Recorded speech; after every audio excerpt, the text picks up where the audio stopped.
I think they were together one time. We need to get her on the show. Bonnie Raitt? She's coming to town. I'm going to go see her. At Chateau Saint Michel. 2 nights. We should get her on the show. She's coming Friday and Saturday. She could be here on the show in the morning. You want me to call? Yeah. Good morning, YouTubers. Give him a second to Happy get on. Friday. Give him a second. I know. Are you ready now? Okay, We good. gotta- it's Do it free, right? again. Good morning, everybody else in the audience. Yeah, we are excited. So we're talking coffee and vinegar. Is that what it is? Those are yours. Those are mine. I already know what they taste like.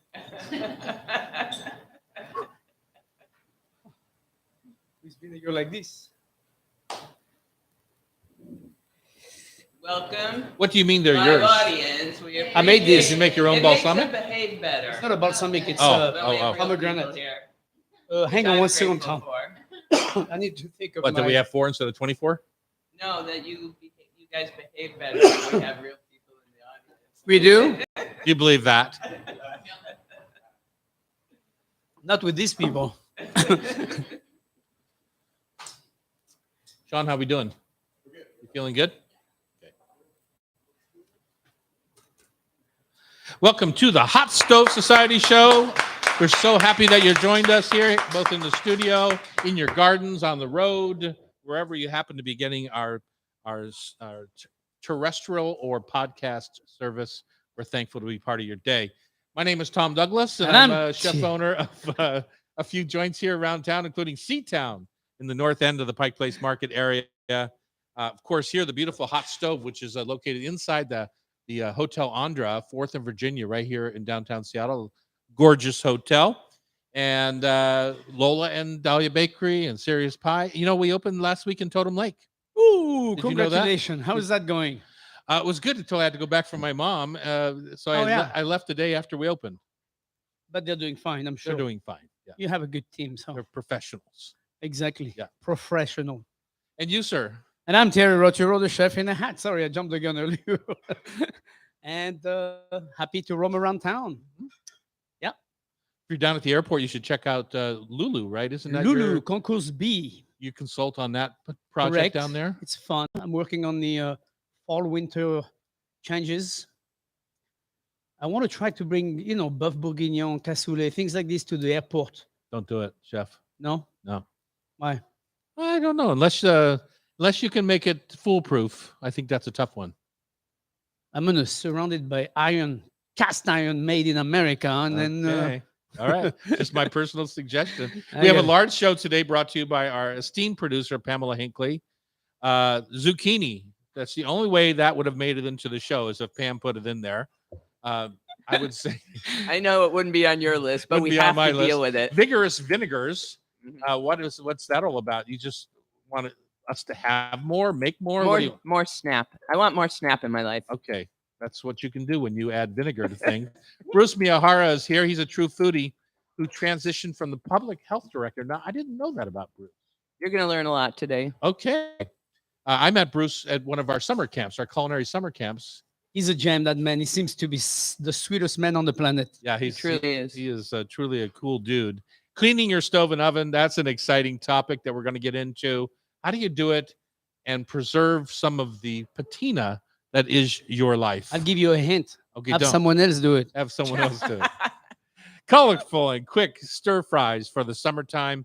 And of course, we're going to finish up the day with our Rub with Love trivia, which today, what's our theme? Do we have a theme? Carol Bausch, our highly esteemed Rub with Love product line manager, wrote the questions, and they're all about popular culture, movies, and music with food in the title. Oh, great! I'm so excited. I'm gonna be so Wow. sinking that one. Who's playing with us? You know, if you're a longtime listener, you might be able to write the quiz yourself, right? Yes, if you get in yes. touch with Pamela, how do they get in touch with you? Everybody knows my email, PamelaH@TomDouglas.com. All right, you can write questions to try and stump us. You have to be somewhat reasonable, though, right? It's no fun if they're so esoteric that you. No, And is there any other criteria? they have to- Food related? food related. Yeah, wine or, food you know, or wine related. Yeah, Yeah. something like that. All right. All right, my taste of the week is a couple of things. One, I just came back from doing my mother's Irish wake. What that was her request when she passed, to have an Irish wake. Which, in my research on an Irish wake, it was you think in my mind, I start thinking whiskey and stuff, Guinness and Bass, and it's got nothing to And do why with not? Apparently, it's got nothing to do with that. Really? Everything I could find, it was like cold sandwiches from the neighbors, gather around, a little bit Quaker-esque, where you tell stories and express your hurt or your pain over the passing or your joy. For me, it was joyful. My mother lived her best life, right? She got to do everything she wanted to do, stayed in her home till the end, was cognizant till the end, just she lived a great life, loved her children. I'm the only one who let her down. I'm the only one of her kids that didn't go to college. If that's what that was, I think she did really well. Yeah, I'm the only one of her 8 children that didn't go to college.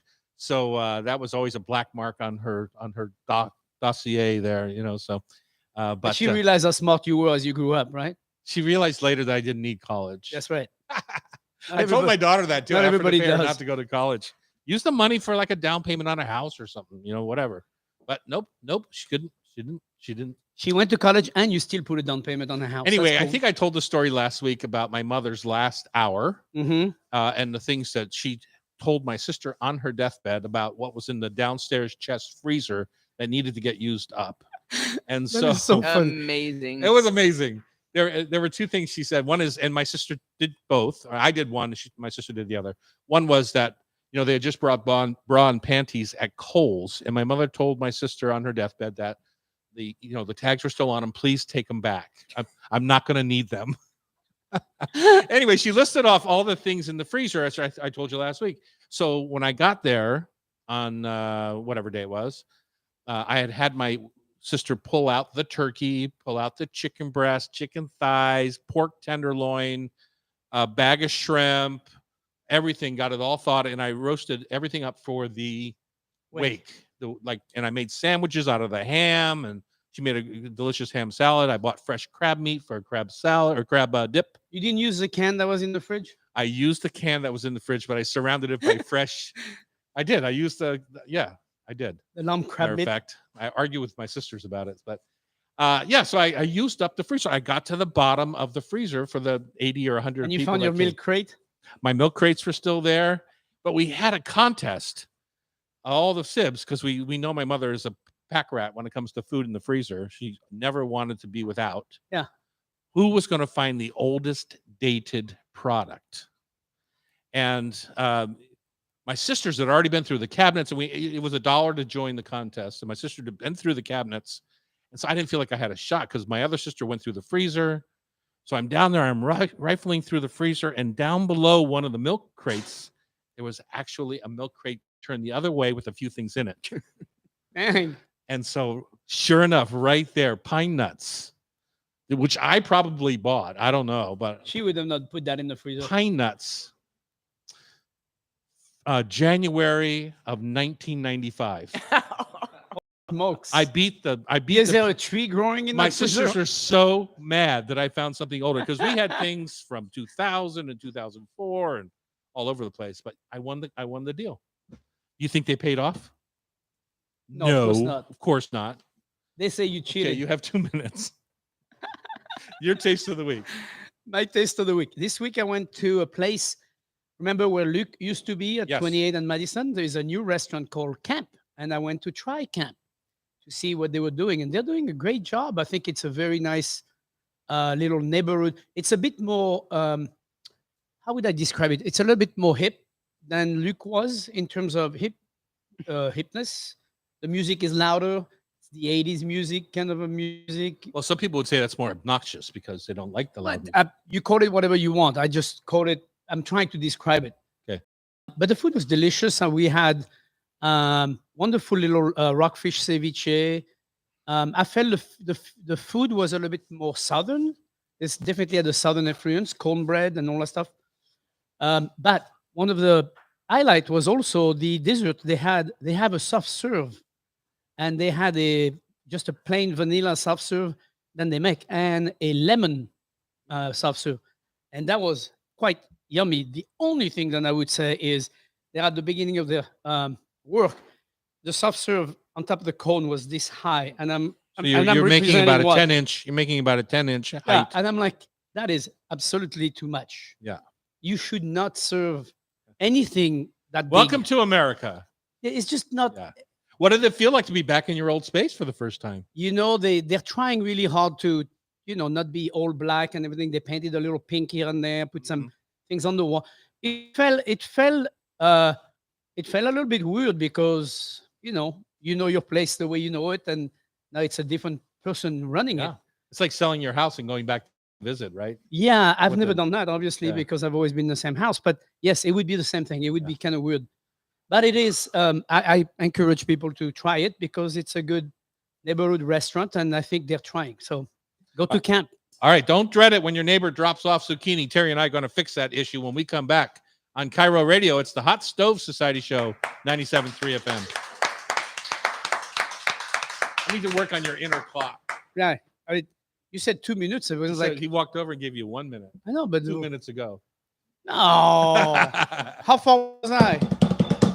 You were right on the money. You were right on the money. See? I know when I listen to the radio now, I when I hear the music, it's like, oh, they didn't get enough content. So the producer had to put little music clips Doesn't happen in. very often. Not with us. Oh, you mean when you listen to others? Yeah. Oh, you mean? Yeah, we have oh, the you other mean? problem. We have the other problem. Yeah, we have to the other cut. problem. They go, how come there's no music? Why did that? Why They did don't he have not- room for it. Why did they stop in mid? Did you get to their non-alcoholic list? That's Yes, what's I supposed didn't. to. I couldn't have time to talk about that. But yes, because I had non-alcoholic cocktail, and they were delicious. One was a super. Oh, they don't do cocktail. They don't do. No, they do everything. They do alcoholic, Mm. mild alcoholic, and no You alcoholic. just have the whole range Yeah. with an emphasis on the non-alcoholic. Well, they're emphasizing that they have non-alcoholic. They're trying to attract that crowd as well, I think.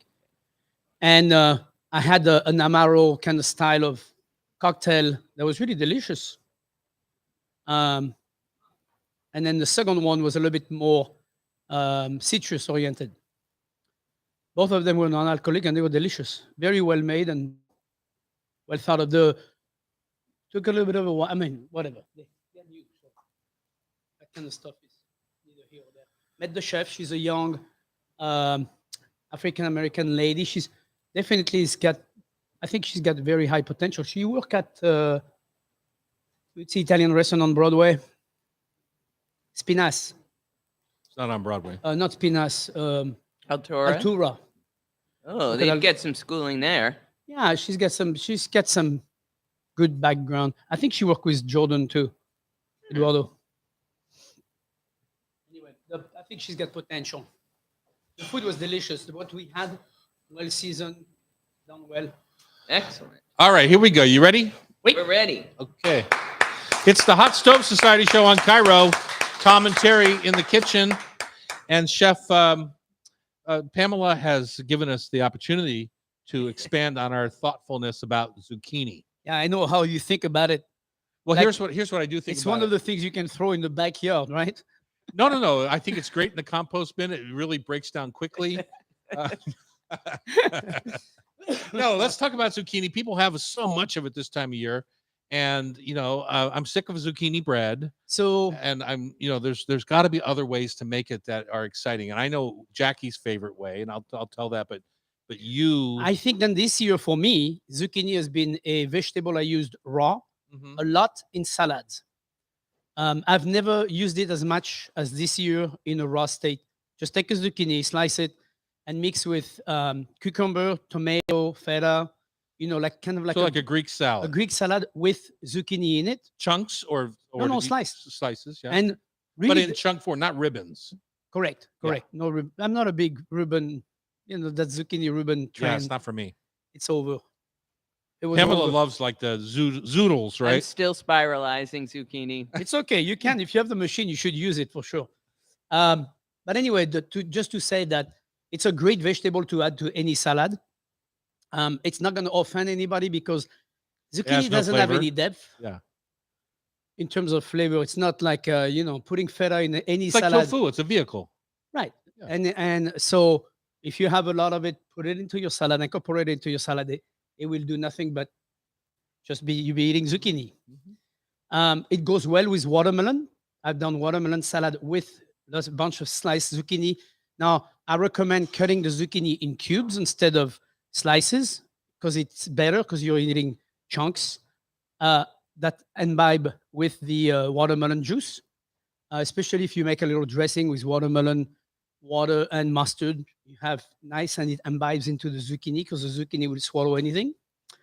So those are my recommendation at starts. Because zucchini, once you have them in your garden, be careful what you wish for. Yeah. They will grow, and if you don't pick them young, they will keep growing. Yeah. I think everyone has seen the big monster zucchinis that kind of got missed. Yeah. And that can happen over a weekend. You know, in go 2 from days. It can go from a perfect size to a big size. It happened to me. I used to be very skinny, and then over a weekend, boom. Expansion. Is it how it happened? Expansion Over a joints. weekend? Yeah, exactly. That was a big weekend. My wife Jackie loves zucchini more than I do. So I'll give you two ways. For me, it's on the charcoal grill. Right. I've been buying this new charcoal down at McClendon's Hardware, down in Renton. Whenever I drive by, I drop in, and I got this charcoal called Bayou Classic. Huh. Bayou, Bayou Classic. And it says it right on the bag. It's really heavy and intense. It's hard to light, but once you do get it lit and get it going, it's intense. And I liked it on one of the problems with trying to grill zucchini in a charcoal grill is that oftentimes the fire's not hot enough, Right. and you end up kind of baking it, steaming it. Whereas when you can get that intense heat, Nice char. like off of this particular charcoal that I like, you can get a nice char on it and still not cook the zucchini through, because that's Right. the goal, right? Right. Is to get the char and still have it al dente kind of in the middle. At least that's my goal. Right. And on zucchini, you just need to char one side. So I like it like that. And then Jackie makes a Wait, do you oil it first I or just after? brush it with olive oil, Okay. salt and pepper. And Jackie likes to make coins out of the zucchini, pan fries it to get the brown on it, and then she puts Parmesan on top and puts it under the broiler. Oh, sweet. And she gets the parm kind of roasted and crispy and browned, and makes little zucchini. I guess her mom used to do that. And she does it with eggplant too sometimes. But that's I'll eat it like that. That's a classic. Is it? Yeah, it's very classic. To do zucchini and cheese and zucchini and tomato and cheese, that's a classic. That's like, to me, it's sounds just like south of France, Italy, the But south Mediterranean of France, coast. they like zucchini in those tions, which to Yeah. me is just boiled zucchini. It's It's gross. a stew. Yeah, it's not Gross, very. Yeah. But they also do, like when they do pizzas and stuff like that, it's often then they use zucchini and tomato together and cheese. What's the French word for courgette, right? Courgette, yeah. Courgette. Yeah. Yeah, they do put that on pizza there. Yeah. And That's they, why the French didn't invent pizza, because they put zucchini on pizza. as you everything wouldn't else. see that in Rome or As Napoli. everything else, we didn't invent anything, but we certainly perfected it. Zucchini on pizza. Give me a break. Why not? Why? Why? Because when you Let's live think. Pepperoni. when you live in a zucchini. region- Pepperoni, zucchini. when you live in a region where the sun shines so much and you have zucchini in the backyard, you have to use them. Okay. If your specialty is to have pissaladière or a nice little torte, you put zucchini on top. It doesn't. Let's talk about zucchini again in taking it sliced lengthwise but Right. thin, where you can actually make little rolls with it. What would you put in those rolls? I know you love to do like smoked salmon cornets. Or tapenade. I would think olive tapenade Yeah. with zucchini goes really well. Would you That's great sear appetizer. the zucchini first, or just do it raw? I would take like the ribbon that you make. Mhm. I would take my grill and I would throw them on one side only, like Tom No, said. no. She makes zoodles, Spaghetti. Oh, it's spaghetti. No, Spaghetti, I'm yeah. talking sliced. Like, you have the same machine thin Yeah. slice. should yeah. be able to make thin sliced long ribbon. You take those and you just give it one quick sear on one side, and then you take them out, and then you roll it, and you put olive tapenade inside. It's really delicious. So on that kind of tapenade, you have to use the paste version of tapenade, right? Sometimes it's chunky, but that's not going to stay in a roll. Well, you make it fine chop, So the pasty version, not yeah. pasty. I hate the word pasty because it's like doesn't remind me of something really nice feel. I want fine chop, okay, chef. How about Thank you. the minced version? Thank you. Mince will work, but definitely not paste. Okay. Paste, don't like that. Glad we cleared that up. Yeah. Is that because my Anyway. skin is pasty? Olive tapenade is a good thing to do. anything with cheese would work very well, like a goat cheese. If you're taking those ribbon and you make a twirl like this and you put it on the parchment paper. You keep saying like this, and nobody on the radio can see you right now. So if you take a ribbon and you roll it with keeping a hole in the center, you can stuff that hole like a cornet, like a cornet, or Yeah. like what would that be? Like a hollowed zucchini. How about that? okay.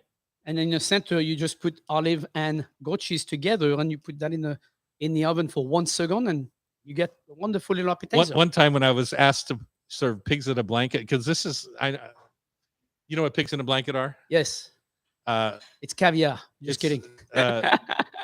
Oddly enough, at some very fancy caterings, it's kind of like the joke appetizer, and so people often want pigs in a blanket kind of as like a jokey appetizer, but they wanted gluten-free pigs in a blanket. Oh, great. So I use zucchini as my around the, Oh, and it completely, when I went to sear it, it completely fell apart. disintegrated because I had it put together with toothpicks, and as soon as I heated the zucchini, it just fell apart. So it was I'm not sure what I called it after So that. the trick of that would be to sear your sausage first. Vienna weenie, yeah. Sear your Vienna, sear your zucchini first, then roll everything cold, Exactly. and then put it in the oven for 1 minute, and then boom, Just you to get warm a it back up a little bit. Yeah. little drop of Dijon on top, or chef's mustard, and done. Do you think if you ate pigs in a blanket that way, you would feel healthier?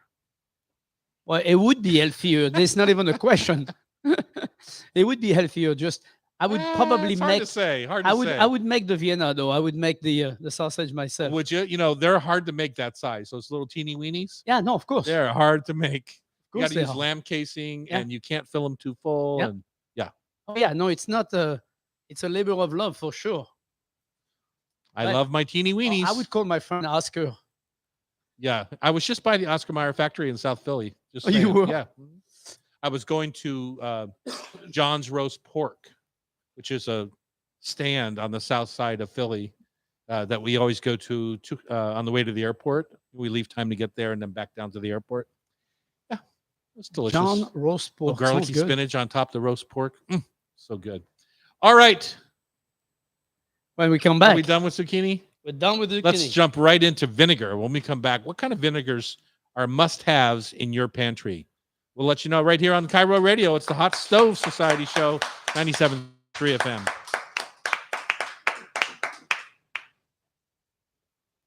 There you have it. There you have it. What's the pancake? That's a Oh, scallion pancake. Scallion pancake with grated zucchini. The way I use it the most is in ottolenghi. Why don't you jump in? Because you two are doing great. Turkey, like what's the when the meatball is long instead of round? Kofta? Yeah, Kefta. kefta. So ottolenghi does it with turkey and zucchini as the binder. Light and fluffy.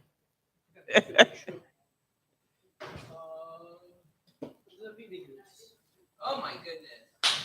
including fish sauce and a shoyu that Sauce is made. not a vinegar. Shoyu is not a vinegar. No, I know, but I use it like a finishing. Shoyu, shoyu. I love that shit. It's really good. These are all of the ones that he has.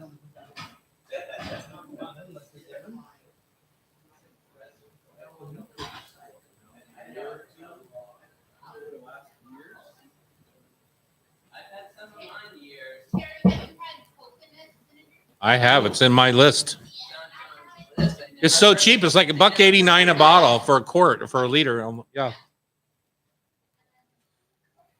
I never heard of It's that just white vinegar with coconut juice added to it. So you can make vinegar in anything into vinegar. You just put your mouth on that.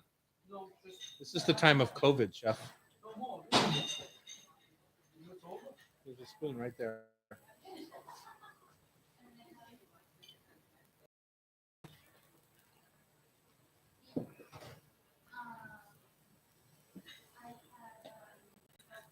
Were you particularly fond of those, or did you just saw them and you bought them? No, they were shipped to you for you to taste. Ah, These are top quality. And the olive oil. You know what I like about it is they use a puree to do the base, to mix to the base. I don't know how shelf stable they're gonna be, but They're really good. Make it well. Yeah. If you keep them in the fridge, they'll be fine. No. No, because you put it in the fridge, and I would use it. I mean, I think that the problem that we have in our society is we have everything, but we put it in the cupboard and we close the door. Right. If you have it in front of your face, you remember to use it. Like the wine, the salt, the pepper is always on the counter. You remember to use that. You never remember to use the vinegar that you've had for 3 years. It's the best vinegar in the world when you tried it. And the reason is because it's hiding in the cupboard. Open your cupboard, put your Mango? shit in front of you so you remember to use it. Yeah, that seems like a lot.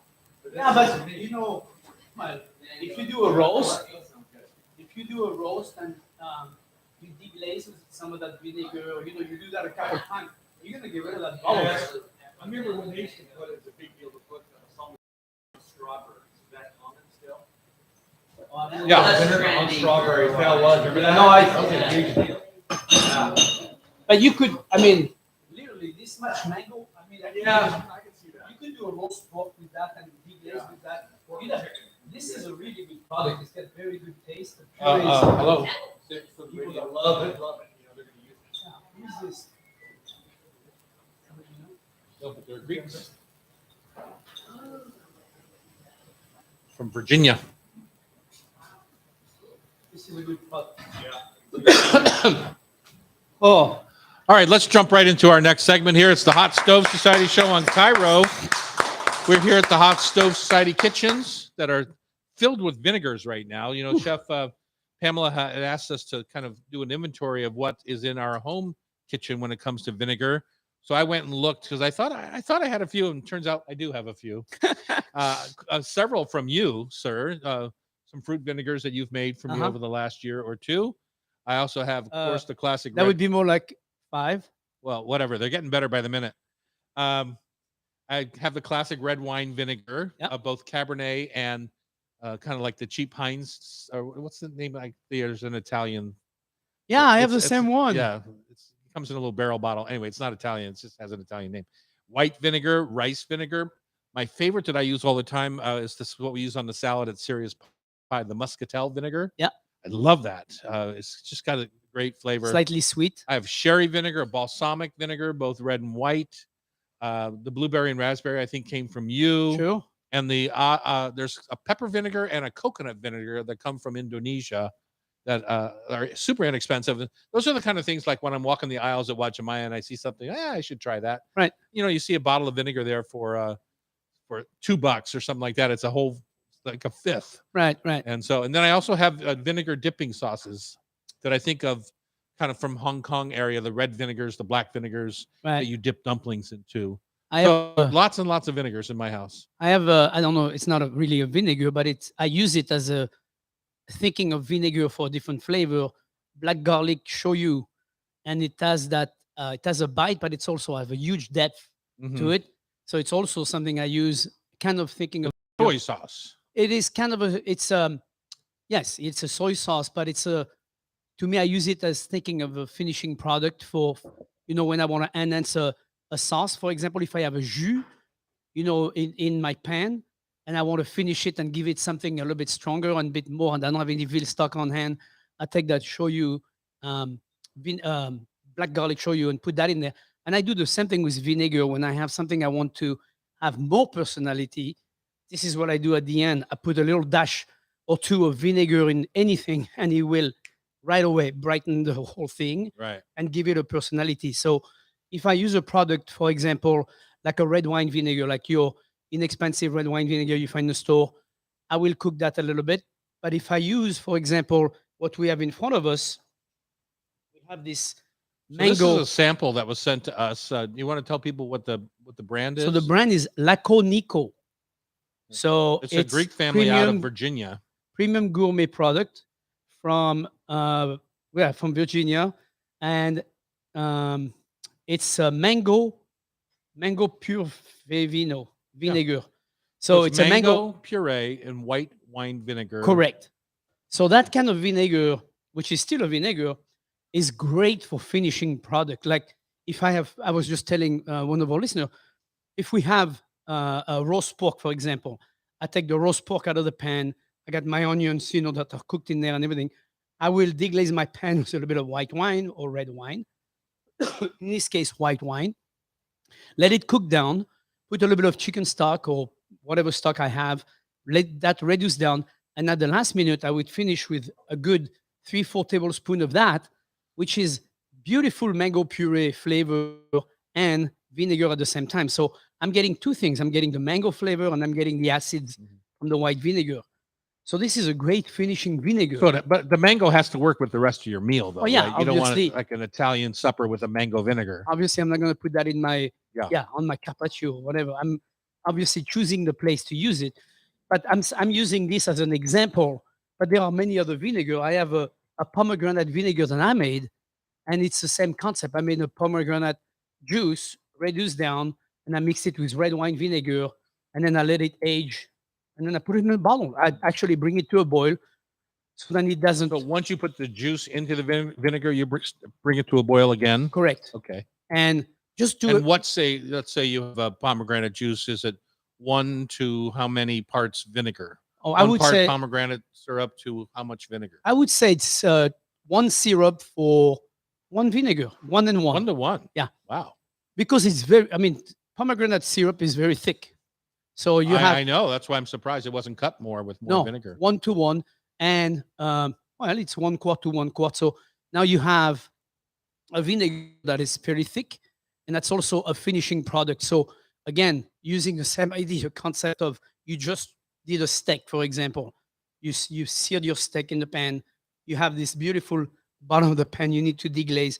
You take a little bit of red wine, reduce that down. Add this vinegar, which is pomegranate vinegar. You add that to the red wine after it's reduced. A nugget of butter. You've got this wonderful, beautiful product on your hand. Put that on your steak. Put that on your steak and eat it too, right? Exactly. When you use vinegars, I don't know if you have a favorite. My favorite for vinegars is the quick pickle. Whether it's the zucchini that we were talking about earlier, or cucumbers, or whatever. But just heat it up. I marry the amount of sugar or honey that I want to go with the sweetness of the vinegar. Like if you're using the commercially made rice vinegars, they're pretty sweet. Right. They have a lot of sugar in them, so you don't need a whole lot. Sometimes I'll just use a little mirin, which is a sweet sake, basically, and with my rice vinegar and kind of balance it out that way. But I just heat those up with some chili flakes and some maybe smoked salt or something to kind of give it a little bit of depth. 1 sliced serrano pepper or whatever, and then just pour it over your zucchini. Half hour later, you've got the perfect pickle for a garnish on that mango pork that you just made. Right. That'd be a good combination. And don't forget, vinegar as a base is a great. It's made for dressing. It is literally made for dressing. You put a little Dijon mustard in any vinegar and a little bit of oil, either vegetable oil or olive oil, depends on what you're doing, and you get this wonderful dressing. You make a half a cup of that, put it in the fridge, use it in the next couple of weeks. Every time you make a salad, and you're done. Yes, the reason the subject came to me is because yesterday I made that recipe we talked about last week, the cold spaghetti with crab. Oh yeah. So the dressing that you make requires the sherry vinegar, which lives way at the back of my cupboard. I never reach for it. Dijon and tangerine segments. And you put the hot spaghetti in with the olive oil, and the sherry vinegar gave it a wonderful nutty characteristic to the spaghetti, but not too strong for when the crab and caviar was added. It was a beautiful balance. It's interesting how much Asian food calls for sherry vinegar. I don't know if there's just a flavor profile. Yeah, Sherry vinegar. Yeah, flavor profile or something. Because it's one vinegar I have at home. I didn't even put that on the picture or on the. I have sherry vinegar, and I also keep the rice vinegar in the fridge. Okay, so you have a dozen different kinds of vinegar. You have probably more, but you have a dozen different kinds of vinegar. How do you keep them in the most pristine state possible? Because there's a couple of things that I find super wasteful. One is buying vinegar in too big of a jar. Right. But I buy, even though it's a little bit more expensive per ounce, I buy the smallest jar I can. So that I go through it faster, right? Instead of, it's not the kind of thing I want to buy at Costco, even if it's balsamic. I just don't use it Too fast much. enough. Too Yeah. much. So how do you keep your vinegars fresh? Because as soon as you break the seal and open them up, they start to oxidize. Well, they start to oxidize, but Tom, vinegar is already something that is oxidized. So Right. let's not forget that vinegar has a much, much longer shelf life than oil, for example. It does, but it loses its fruitiness if it sits out there. It does lose a little bit of it, especially it's very important that you refrigerate it if you have fresh puree of either vegetable or fruit or herbs into your vinegar, because that will help it disintegrate. So you got to keep that refrigerated. But my recommendation is this. I was just saying that earlier, we all have a whole bunch of oil, vinegar, salts, whatever. If you want to move them out, first of all, dating them is, of course, a noble idea. But more importantly, take them out of the cupboard, put them on the counter so you can remember that you have it. I think the biggest dilemma that we have is we all love everything, we all want everything, and we all have everything. The problem is we waste it because we don't remember. We put it in the cupboard, we close the door, and we forget it's there. And dang, it's been there for 3 years. I didn't even remember I had that. We suffer of that. Number one. That's the number one problem in America. Number one, Waste. the other ways to use them up are to make brines out of them, right? So Yeah. One of the things that we do at our restaurants is we take, we buy a lot of dill pickles. Right. And we take all the dill pickle juice. We get buying by the 5-gallon bucket. So it's full of vinegar, of brine, which is salt and vinegar, basically. Right. And we take that and we marinate or brine our fish and chips. Yeah. Like all the fish for 30 minutes, we put in a brine. Our chicken sandwiches for 30 minutes, we put in that salty vinegar brine. Reuse it. And you can see it starts to turn the chicken a little bit white because it immediately wants to cook it. Sure. But it's really just, we don't leave it on long enough to let that happen. But you just picked up the flavor. Instead of pouring your pickle juice down the drain, use it as a brine and make something delicious, especially where you're going to be using tartar sauce afterwards. I mean, the only thing I can think of other than that would be to clean your silver. There you go. Thanks for that, chef. You brine your silverware. Up next, we're going to talk about savory, sweet, tangy, garlicky, nutty, spicy stir fries to make the last of the summer. Isn't that sad that we're saying the last of the summer? Going quickly. Easy now. We are only we're not even at mid-August. Take it easy. Last of the summer suppers right here on Cairo Radio. It's the Hot Stove Society Show, 97.3 FM.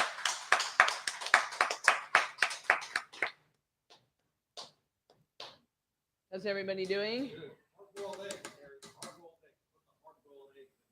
Yes. Vinegar? Yes. Yes. Yes.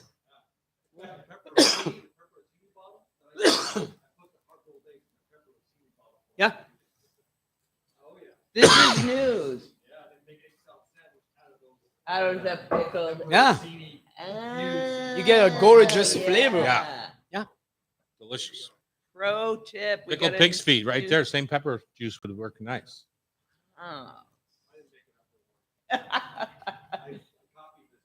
This is a super good idea. Well, the idea is to reuse, recycle. What's the third one? Well, there's the caper juice. All sorts of All the juice. Mama Lil's oil I use all the time. Yeah, you bet. So you guys thought those were good products? Yeah. Chef Terry loved them. So I don't know if you'll have an opportunity, but a PR, it's an olive oil company, and they make the vinegars on the side. And they wanted you and Chef Joe from Lola to taste them. So, Okay. Looks like a Because very. they're Greeks. You can tell. Yep. At least the family name is Greek. No, they're olive oils from Sparta. Oh, is it? I think we need to go on a quality control trip. Exactly. There's 12 of us. Laconico. Hey, you want to cool them off? You go, there's 12 of us. We need a road trip. It is the most consistently awarded Greek extra virgin olive oil in the world. Of course. How did Annie do on the breakfast sandwiches? Oh, beautiful. Get some shallot mustard on there, Annie? No? What were you thinking? forgot she was making breakfast, otherwise I would say yes. No, I'm good. How's the conversion going across the street from the restaurant to the full-on bakery? It's going good. It's good. Any word on the palace?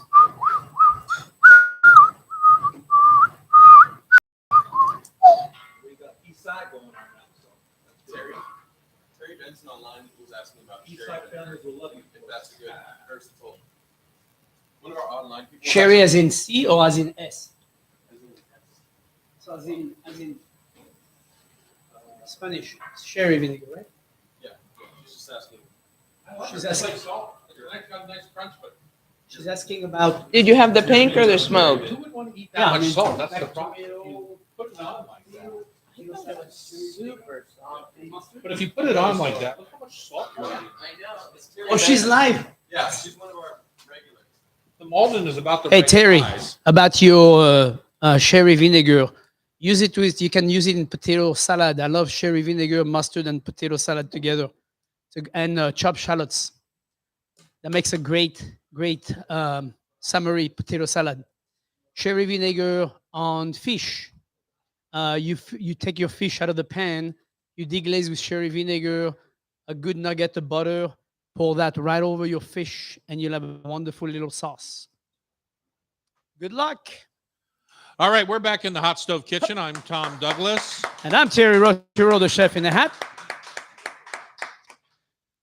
You know, we love to banter back and forth, Chef, because you and I come from very different food backgrounds. Over the years, as long as we've been friends now for 30 years, over the years, we've morphed a little bit more towards each other. I would say I've learned plenty from you, and you've stolen plenty from me. That's right. I've stolen what was good. You left with the rest. So there's just two things. There's two things, yeah. Anyway, but when it comes to stir fry, I bet you and I go about things a little bit differently. Well, the reason is I never stir fry, or rarely stir fry. That was my guess. Rarely. Only I because thought about that. you know why? My wife won't let me. I would. I mean, I used to in my restaurant much more than they do in my house. She just Because you don't have a hood, right? no, nothing to do with that. Oh, really? We're not afraid of the smell in my house. Are you kidding me? Well, here We don't care about that. I don't think that's an unreasonable worry. Okay, that wasn't the reason. Okay, The reason is because she doesn't want to eat fried food if she doesn't have to. but it's not fried. But Not no, like, but not like deep fried. you don't have to tell me. You have to tell her. Kathy, are you This is a listening? long-term battle here. Kathy, are you listening? Come close to the radio. This is an ancient technique, and it's not deep fried. It's stir fried. Okay, there you go. Okay. And typically in canola oil. Right. And Something- she's like, yeah, if you don't have to cook in oil, it's better. And anyway, But butter is okay, but yes. don't cook in oil. yeah, don't get come me on. started. Don't get me Oh, started. come on. Okay, go ahead. So to me, I know I'm a big fan of stir fry. I love when I eat stir fry food. It's so delicious to me because what I like about it is you get two things at once. Mm-hmm. You get flavor from that char, kind of like quick instant cooking, Mhm. very high heat, and you get something that's not overcooked usually because it's cooked very quickly Mhm. and the And inside it's out stays of the pan. Yeah. and it's out of the pan. So you get the two things that it's much harder to accomplish that in a pan, in a saute pan, which is what you try to do in a saute pan as well. Mhm. But it's harder to accomplish that way. So, I mean, the wok is a gorgeous tool, especially if you have the heat with it. Because I have a wok, but it's hard to get the heat really accomplished if you don't have a. That is true. I have a commercial stove in my home kitchen, so I can get there. But even so, I used to have a commercial wok I in remember my that. kitchen. Yeah. So, and then stove heat units are BTUs, British thermal units, right? Right. And they measure your burner, the amount of heat it puts out, by the amount of BTUs it has, right? Correct. So a typical home stove, their biggest burner would be about 17 or 18,000 BTUs, right? A typical restaurant burner, 24. no, 32 to 32, 35,000 pardon me. BTUs. So more than double what your home stove typically is. A home oven, when you say, oh, don't leave the door open because you lose all the heat. Well, in a restaurant kitchen, you've got 45,000 BTUs down there. No problem. It recovers quickly. At a home kitchen, you've only got 20,000 BTUs Right. down there, and if you lose the heat, it takes a while for it to come back. So it really changes your baking time. Correct. So in a stir fry, the hotter you can get that wok, the better it is. So the technique is, in my opinion, there's somebody at the door. The technique would be to get your wok super hot and break up your stir fry into segments, right? So let's say you're making a pork stir fry, right? So Okay. you've got extra pork chop left over, you minced it up, or chicken, or whatever it is. You want to make a stir fry out of it. And you want shiitake mushrooms and snow peas and onions and carrots and all this stuff that you want in it. And so a lot of times, and you want to cook for two at least, right? So a lot of times what people do at home, not only do they have a slow burner, then they put their wok on it. Oftentimes they don't get their wok hot enough to begin with. Correct. And then they overload the wok. And then they put everything in it. And then you have soup. Yeah. Right? You don't have a stir fry, you have soup. Correct. So the key would be set out like a cookie sheet, have all your prep done, get your wok super hot with plenty of vegetable oil till it smokes. That's the breath of the wok, right? That's the flavor that you're adding to your stir fry. That's part of that profile you were talking Correct. about. Correct. You said what you liked about stir frying. And then you sear off all your snow peas. It only takes a minute. Right. Get them out of the pan onto the cookie sheet, ready to go. Get that wok hot again. Get it smoky. Do your onions. Do your shiitakes. Everything's separate. Right. Right. And then they all have what you want to begin with. And now you just have to mix them together and kind of rewarm them. Yeah. You can rewarm them on your sheet pan in the oven, or if you try to rewarm them back in the wok, you're going to steam everything. Bad idea. Yeah. Use So the oven. You just have to do it in stages. And it sounds like a lot of work, but it isn't really. And it's a better product at the end of the day for a stir fry. It's And not then a. when you It's do the, pardon me 1 second. When you do your pork, let's say you're making your black bean sauce pork, Mhm. and that's going to be the sauce for your whole stir fry. Right. You go ahead and you velvetize your pork, which is just cornstarch and soy sauce and water or whatever. You and you kind of marinate it a little bit. You put the hard sear on it, and on the side you have a black bean sauce made with chicken stock and fermented black beans and whatever chilies and stuff that you want, whatever spices, garlic, ginger. That's all made. Now you put it into your pork, and now you've got this pork in kind of a pool of sauce. Correct. Now just toss your vegetables in that hot sauce, and And you're go. done. Yeah. You've got black bean sauce pork stir fry. So Yeah. I mean, I think it's a little bit counterintuitive to what people think about cooking with a wok. Of how I'm just going to throw it all in and stir it all up and stir fry it all up. It just doesn't work that way Right. on a home stove, right? Only because you just don't have Commercial the heat. wok is 100,000 BTUs. That's more than the entire That's stove. why you could put your wok on there, and it could glow red Right. in about 3 minutes or less, 2 It's, minutes. it's more BTUs than the entire stove you have. Exactly. No, So- it's definitely a. I think stir fry is a little bit of a trek for most people at home to do it correctly. It's a bit of a trek, but I agree with you. It's the same thing with sautéing. Most people are confused by sautéing. You know, if you take a bunch of mushroom and you put them in a sauté pan that's barely hot, you're gonna get soup. You're not gonna get sautéed mushroom. It's gonna all the water is gonna come out, and you're gonna have this boiling item as opposed to seared item. You know, searing is a technique. Is the same thing. Less is better. Don't overcrowd your pan. Do it in many steps. It's much easier, and you get a much better product in the end. And all of it is even. That's my recommendation. What's the other? So we have savory, sweet, tangy, garlicky, nutty, spicy stir fry. Okay, we put all of them in there. Yeah, I think that's good. Sweet stir fry. What do you think of? Well, I think of when people, the number one selling thing at American Chinese restaurants is sweet and sour pork, Oh yeah, sweet yeah. and sour chicken. And that is literally, if you ever watch it being made in Sugar. a Chinese restaurant, they literally will pour half a cup of sugar for one order into the kind of water-based broth with a little bit of red food dye. And that is your sweet, and some vinegar, right? Sweet and sour. And that's your sauce. And literally a half a cup of sugar in one order of sweet and sour pork. So it's no wonder why kids love it. It's an introduction kind of food to Asian cuisine. Yeah. But oh my goodness. And lots of Asian food has sugar in it. There's very Yeah. common. Yeah, yeah. But that particular one is Americanized into a lot of sugar. Correct. I will say.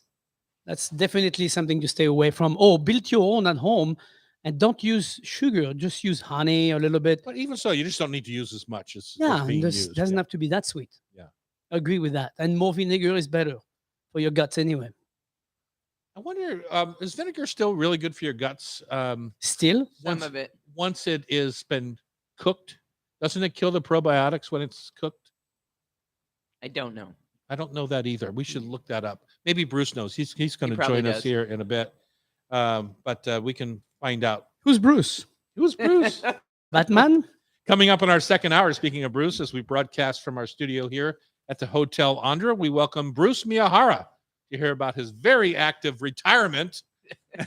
The least retired guy I know. I know, exactly. And a few tips for stove and oven maintenance. And of course, we'll finish with our Rub with Love food for thought, tasty trivia So stay with us. on the Hot Stove Society Show, 97.3 FM.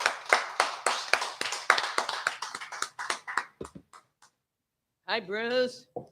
Did that Bonjour, get where you wanted Bruce. to go? Yeah. Okay. What pork would you use for that dish you just described? The Pork butt. Just Oh, little butt. slivers of pork butt. Sliver, Shoulder. shoulder. Neck. You could use neck. I thought it was the way I was going to get you to eat pork tenderloin like, in the wok. That's never going to pop out. That's never Why gonna would you come use out. the leanest cut of pork for something like that? That's like making barbecue pork out of pork tenderloin. Gross. Or center cut loin. You know, one time where you might use pork tenderloin is cold cut. If you do a roast pork loin and pork tenderloin, and then you just cold cut it, put it on the platter with maybe a nice little homemade mayonnaise, and Yeah. that's when I would eat it. But if I have a choice, I'm gonna cook it and I'm gonna eat it for dinner hot. Give me some fat. Give me some muscles. Give me something. You know, what really went over big at my mom's wake for my family is my mom loved little filet mignons. When I would go back, I'd always go to Costco, buy a couple fillets, and cut them up in little 4 to 6 ounce fillets and put them in the freezer for her. Uh-huh. She could just pull one at a time.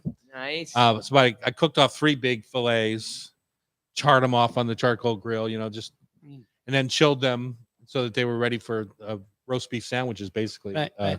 But I made a little aioli out of like garlic mayonnaise, smoked paprika, fresh herbs, and it was good. Little Yum. tasty rolls. Yeah, that stuff is good. It went over big. The smoky beef went over big. Oh, you lightly smoked up? it too? Well, Yeah, because of the on barbecue. the charcoal grill. Yeah, Yeah, yeah. When you cook them whole like that, you can get a lot more time on them. Right. Okay, Bruce, you're up. Pull up a Oh, chair. no, you've got your segment, your stovetop first, and then Bruce. Okay, Bruce, stay the hell over there. I added a note. What were you thinking? Yeah. I added a note to this segment suggested by Carol, protecting against cross-contamination on your surfaces, if you want to throw that in while you're talking about keeping your stove clean in your work area.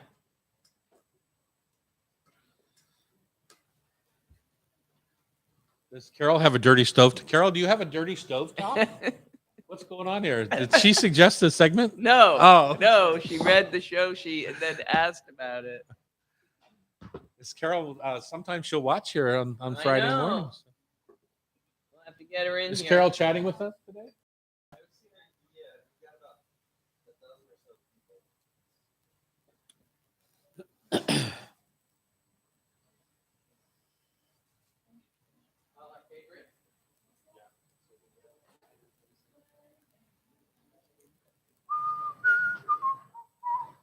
My sister and I were arguing about how much crab dip to make for 70 or 80 people.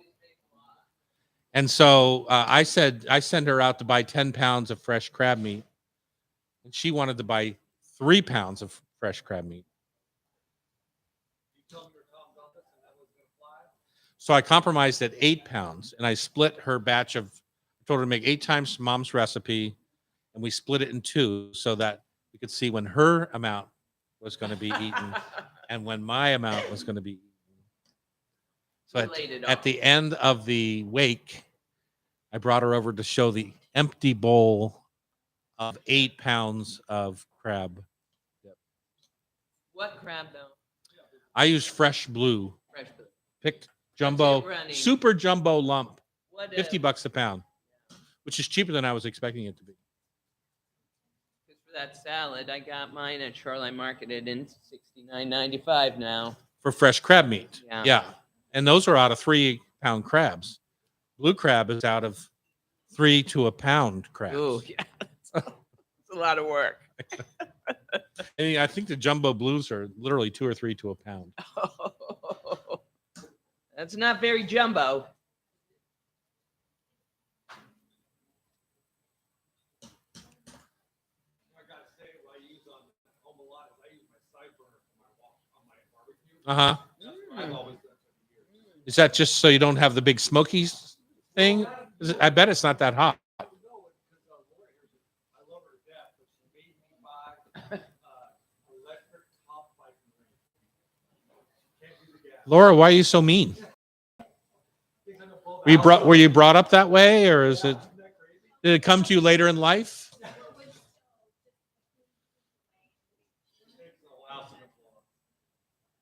With a gas-fired wood stove, you mean? So what's going to blow? What do you think is going to blow? Gas stoves have electronic ignition. There's no live pilot. No, keep talking, keep talking. I know, that's a lot of money for an electric top piping stove. But the oven is great. Yeah, she does. Laura, do you want to get on camera and come clean about this, or what do you want to do? No. Maybe. You know what? I think it's the wave of the future. Well, that's what they're saying. The apartments will no longer be able to have the actual gas. I don't know what that is. You're ahead of your time. Let's put it on By the other- time it comes out, you'll be trained and be able to train other people. The other side of the house is where the gas meter is, by the way, right outside that. Yeah. So the gas meter is right there, and then here's the stove the other side. Mm-hmm. Like when I built the house. Now, have you thought about trading the wife for the stove, or the? She's a good one. She's the first purchase. Okay. But what I should have is a huge mistake. When we were walking over the house, I should have stubbed out the actual gas line just for down the road. Yeah, that's not what for wife number 2. Killing me, man. Killing me. 26 years.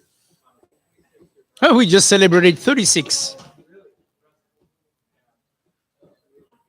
But no, that on that side burner on the stove, the Weber side burner for the wok, and that thing is fine. You can make as big a mess as you want. You can fly out of there, get the rice going on the stove. You know, go out there and just go crazy. Does it get hot enough? It's hotter than the Viking stove's gonna be. Really? Yeah. Interesting. Yeah, well, it's really good because I use Calphalon, but if I got like a really like a cheaper, like you guys talk about, the cheaper the better sometimes on the wok.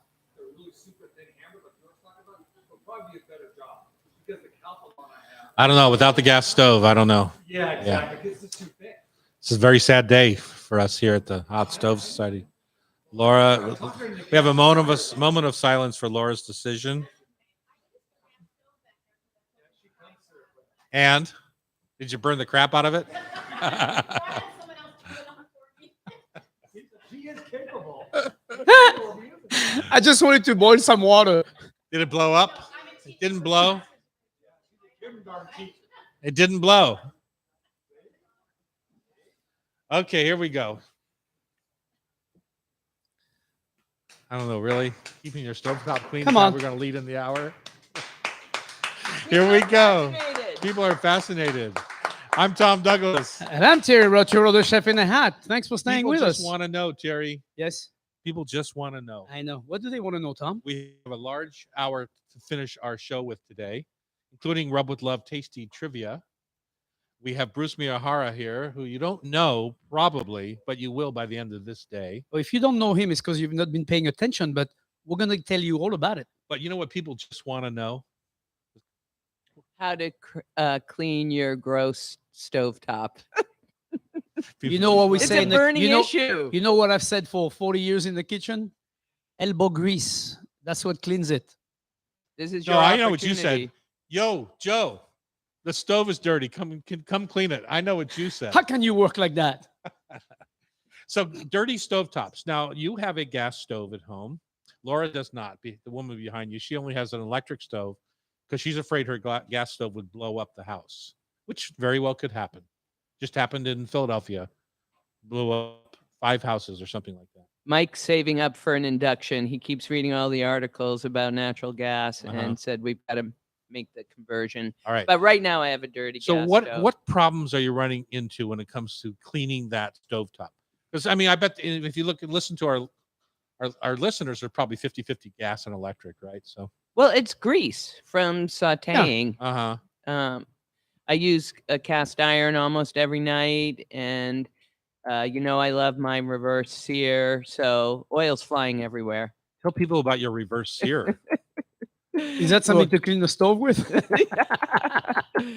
Well, Kenji talks about it a lot, and now I've In even Food Lab, right? Yeah. in Food Lab, and now I've been even seeing reverse sears on vegetable recommendations for vegetables. But it leads to more even cooking often because you warm it up and save that hard searing for the end instead of at the beginning, and then you end up if you don't do it correctly with a cold middle. So Okay, so you have, But I have not to grease get off on this for everywhere. 1 second. I just want to hear. So let's say you have a 12-ounce New York steak that you and Mike are going to split, because I know you would never eat that much steak. You bake it first, right? or in the cast iron in the oven. So you just put the cold steak in the cast iron into the oven, the cold pan, everything. Yeah, How hot Okay. is the oven? 350, Okay, and you pull it out when what? How hot is it in the middle? 90. And then you let it sit until you're ready to give it a hard sear, or Yeah. do you just go right into the hard sear? It depends on Or do where you I just am in my do you prep. use the same pan? You just turn up the heat on the pan and let it get going. Take it out, get the pan hot. Okay. Then I've you sear learned it. that from you. And so that's where you're getting the grease on your stovetop. Is Yeah. that when you get that pan? Are you putting any fat in there to sear it with? I love a little oil and butter combo. Okay, so now we've destroyed our stovetop. Destroyed it. Now I'm going to ask Chef Terry what he does. Because I know what I do, but I have a commercial stove. I use. With I still have to clean iron it. grates. I tell you what get I it, do. but I use dish soap and water, You hot have water. tell people what kind of stove you have. You I have have a a classic. 1952 Roper stove, a 4-burner, 1 oven.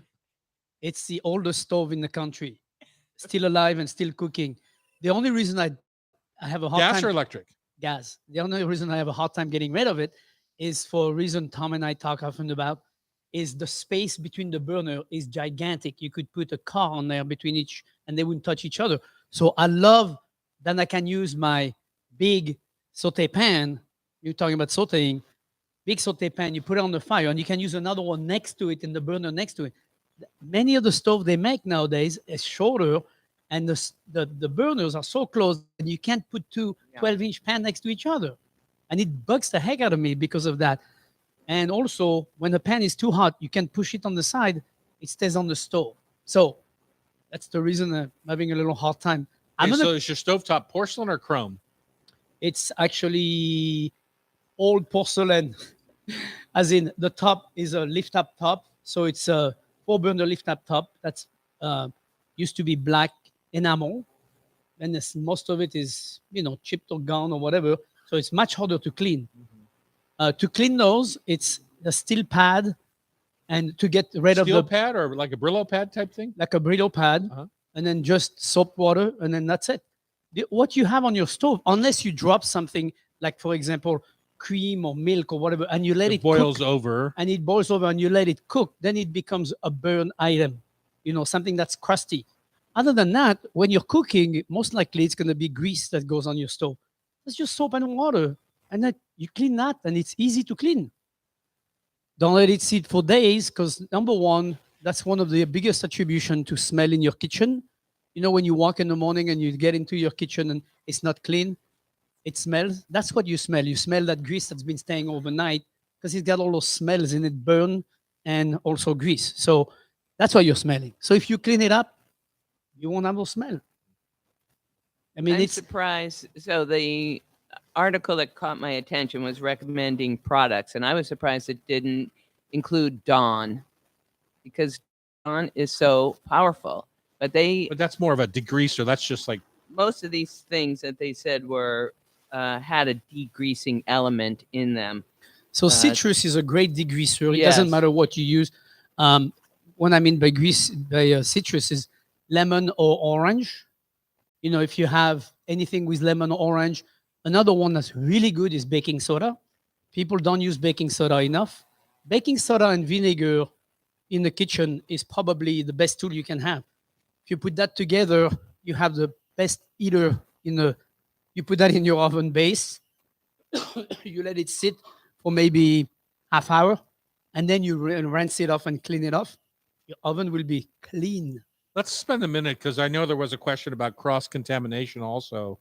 About like for example, my wife Jackie doesn't eat crab or lobster, whereas if I'm wok searing a crab, which I love to do, salt and pepper crab or salt and pepper spot prawns or something like that, and you can accidentally spray out from the wok over other parts of the burners.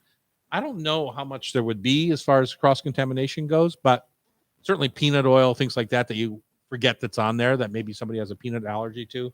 That is a good way to get rid of all that stuff, is just degrease it and move it on out. The Zep foaming citrus degreaser is a product that apparently gets a lot of It was attention. the top choice by Epicurious.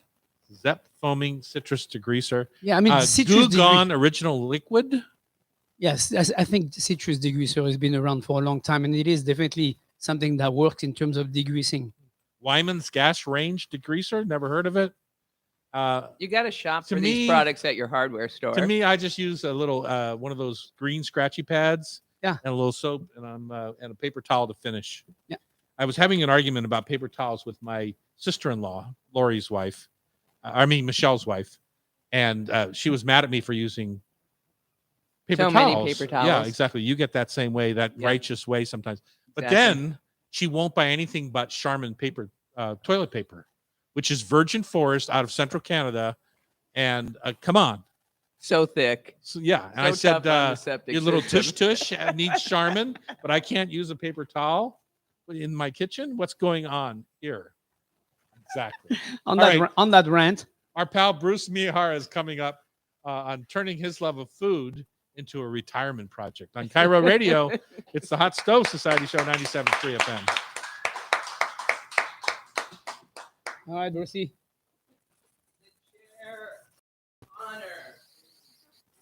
He's a share of honor.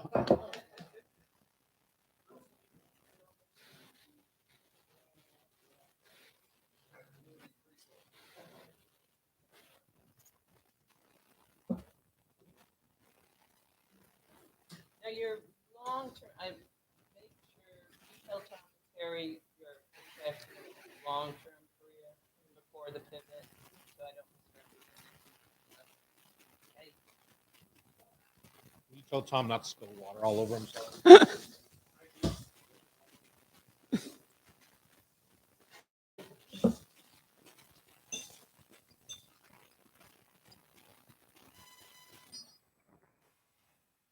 How you doing, Amy? Hey, Ames.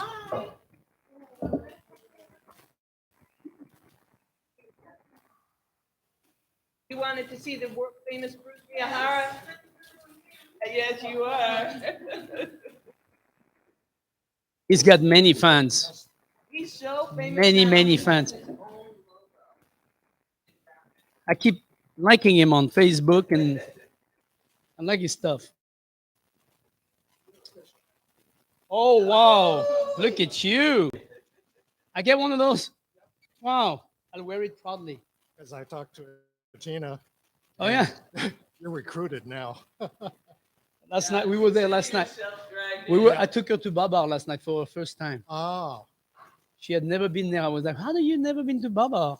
huh. I mean, the original. The original. Well, Who's that? a friend called Atina 10.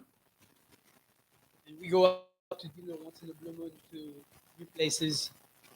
She's the one who took me, I think, to Vivian for the first time.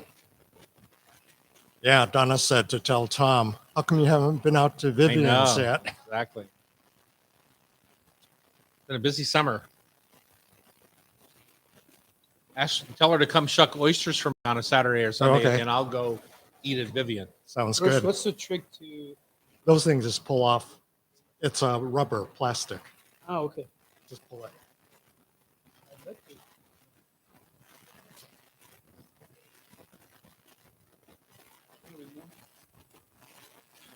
I just bought 1,000 pounds of crab during the first hour of my radio show. So that's good. Wow. 1,000 pounds. How much is it? $15. Bear eye. Huh.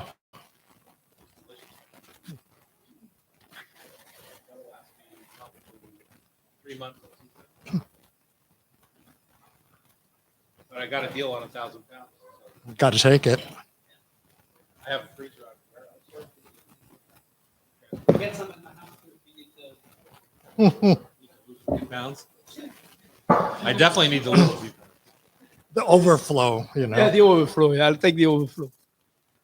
So Bruce, listen to me. Listen to my voice. Uh-huh. Listen to my voice. Okay. So just stay right up tight to that. Right up microphone. here? It just sounds Yeah, much so better. you Okay. sound sexy. Give us your NPR voice. Ah. Oh. Did Salman Rushdie make it, or did the guy get him? Do we know yet?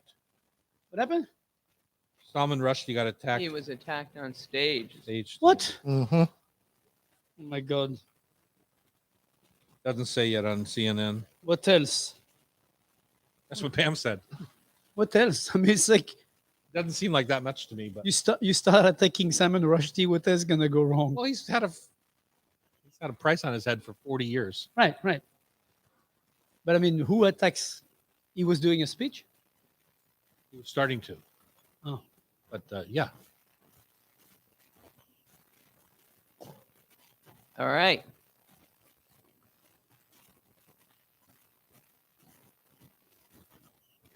The incredible journey. I don't know how to of pronounce Bruce. that. Miyahara. Pronounce what? Haniatu? Oh, Bruce. Haniatu or Hanyato. Hanyato. Okay. How that all came about. Bruce is a natural. We are back. It's the Hot Stove Society Kitchen right here in downtown Seattle, where we do our show from every Friday morning. Thank you for joining us. You can join us live on YouTube. Go to our YouTube channel through Tom Douglas and Co.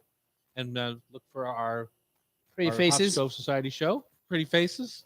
And then we generally, I will say, tape on Friday mornings, although it's been a little bit wacky because of this and that this summer. But generally Friday mornings from 9 to 11. So would love to see you here. We have a few folks here today who had a delicious breakfast sandwich. Everything okay? Excellent. Good. Good. Chef Amy. Chef Annie rocked Chef Annie it this made morning. that. Yeah. You're lucky you weren't here last week. We had toads in a hole. Or is that last week or 2 weeks ago? 2 weeks ago. 2 weeks ago. Annie put frogs in a piece of bread, and that was that. Bruce Miyahara is joining us. Hello. Hello. Hello, Bruce. I first met Bruce at one of our summer camps way back when, which 2008. is 2008, and it's also what spurred us to open this particular cooking school, Hot Stove Society, because we really loved giving the camp. People loved taking the camp, and we have become lifelong friends with several of our original campers, and Bruce has run with that in a bigger way. So, Bruce, give us a little bit of your background, and then tell us about your exciting retirement. Well, public health has been my basic background. I opened a community health center in the International District in the 1970s, then graduate school, health administration, then worked with King County Health Department for about 15 years, was the Secretary of Health in Washington State for about 5-6 years, and then been consulting in healthcare last 25 years. And of course, can you be specific on that? Because when we think about King County Health, we think about the inspectors that come to our restaurants 2 or 3 or 4 times a year and make sure that everything's on the up and up. But there's other parts of the health department that No, like absolutely. your public pools and there's a million things, right? All kinds of things, environmental health, solid waste sites, immunization programs, early childhood development programs. In fact, when I was there, we had, if you don't remember, the Excedrin capsule, the cyanide in the Excedrin capsules. Yeah. Well, nobody had authority to close down all the stores to pull the material, so we had to do that. So emergency public health measures. Interesting. Wow. What's been the wackiest thing that's come across your desk in all those years? Wackiest. Probably the Excedrin thing was a big deal, wasn't Well, it? no, the E. coli, Jack in the Box E. coli. Oh, yeah. Oh. My first day as secretary No way. of state, yes. So we had to deal with that. I just sort of happened to be walking around the public health laboratory, and the epidemiologist came up and said, we're seeing a bunch of these strange infections. And all of a sudden there were more, and we had to Right, get we lost into a few figuring it kids out. during Yeah. that, right? Yeah, I remember that. That was actually the first time that we were able to release the name of establishments, associated with some foodborne outbreak. Well, yeah, once death comes around, I mean, that Yeah. gets very serious. Oh yeah. So that's really changed the program. And you probably had to handle all the media and all the things that come along with that kind of hysteria. Well, that time we sort of shared it, put the scientific people out front rather than the political types, Right. Uh-huh. so that there was better discussion on what was really going on. Right. How far have we come in the health department world? I mean, do you feel like we're doing a better job today than when we knew less? You know what I'm saying? It's like, Yeah. I mean, are the measures put into place? There's so many things. Like as restaurants, we hear all these things coming down the pike. Like we're not going to be able to serve fresh fish anymore. It's all going to have to be frozen to a certain temp and for a certain amount of time. It's like we're using Oklahoma City rules on our fish, right? So Mhm. we're hearing these things, but are these things working? Yes Are we and seeing no. less dangerous? Yes and no. I think getting into the HACCP plan makes more sense. Uh-huh. You Which know, is looking what? at Health? What's the hazard? critical something. Critical control points. Yeah, Yeah. control I can points. remember the end of it, not the beginning. Yeah. So I think that makes people in restaurants think about their processes, Right. and then what are the really important points, and then focus attention on measuring temp at a certain point, or holding something at a certain point. How long or- to cool it? How long to heat it? Yeah. Exactly. But then, those sorts of things are great. I still have a problem with gloves. Gloves to me are an issue, but I Yeah. mean, I Huge do it. problem. Well, I have a big problem with plastic board. It's like I remember very much because we're old enough to remember this, Tom and I, when they changed from wood to plastic. Right. It was mandatory, blah, blah, blah. It's going to be more safe. And guess what? 20 years later, actually, not so much. I'm like, I told you this when it started. Uh-huh. You feel like, why didn't you listen? There's little things in place that are interesting to me, and I think that they're working, but I don't know. But like tags, whenever I serve an oyster, I have to have the tag of where it was grown, when it was harvested, 90 days. and I have to keep that, I think, for 3 months or something. Yeah, like 90 that. days. 90 days. Mhm. And I make sure I do that. But that's certainly when I first started, none of that sourcing material was available. So that if you did have a oyster issue, like you sometimes have in Puget Sound, right? Exactly. Mussel issue, whatever it is, clams, you can actually trace it back to a certain area that's struggling. Mhm. And then, with oysters, when I was starting at Hanato, we were serving oysters, and I was shucking some Uh-huh. one day, and I use the towel Mhm. and just prop it open. It's a little messy, so I was going to flip this one over. My finger, the inspector happened to be there, and I wasn't wearing a glove. And she was almost going to cite me because I was almost going to touch the oyster. Really? Because I had to flip it. And that's where You know, gloves. flipping it is cheating on its own. I know. Without the inspector. I know. I'm an amateur, so That's funny. yeah. But because I wasn't wearing a glove, so if I had touched it, I would have been cited. Right. But you don't know where that glove would have been. If you're washing your hands, it makes no difference. Right. You're not changing your gloves often enough. Right. I think problem. that's what needs to be explained is you need to wash your hand, period. Right. Whether you're at home or anywhere. I mean, I'm still amazed to go to a bathroom and see people come out without washing their hand. To me, it's 2022. I'm like, there's signs everywhere. I don't understand that. I don't understand that. But to go into, yes, I'm with you. The gloves, unfortunately, gives a false confidence, and people forget they're wearing them, and they're using the gloves everywhere. The same glove. Yeah. So then, how did we have a couple of minutes to figure out how you got to Haniatu? What happened there? You were retired. We heard you were retiring, and then all of a sudden you are Well, working every night. all of this started because of you and summer Oh, camp. blame me. No Yeah. problem. Yeah. Just got inspired, in the food industry and loved working in the kitchen. You let us play in your kitchens as we learned stuff. And it actually was a Soma, Mutsuko Soma, who was owner of Kamonegi and Hanyato, did a demo at one of the summer camps Right. there. And then right For soba noodles, if I remember. exactly, Yeah. she does handmade soba noodles. And I was going to Japan that year, so I contacted her after the demo to figure out how or where to get that big soba knife that she uses to cut the noodles. So we started to stay in touch. And then I took a private lesson from her. And then she told me, I'm going to start a restaurant, Kamonegi. I said, can I help? So I went in and helped remodel and did painting, and then went in and started funny learning because- Is that everything. when it was up on 45th, or is when No, she moved to that's her new location? New location. Okay. Yeah, she was had a baby, so she quit 45th, Right. and she was starting this place up. And then right in the middle of that, she started sake in Kamonegi, and so I said, you should up your sake game. So the spot a couple of doors away opened up, and she started an izakaya or a sake place, which is Hanyato.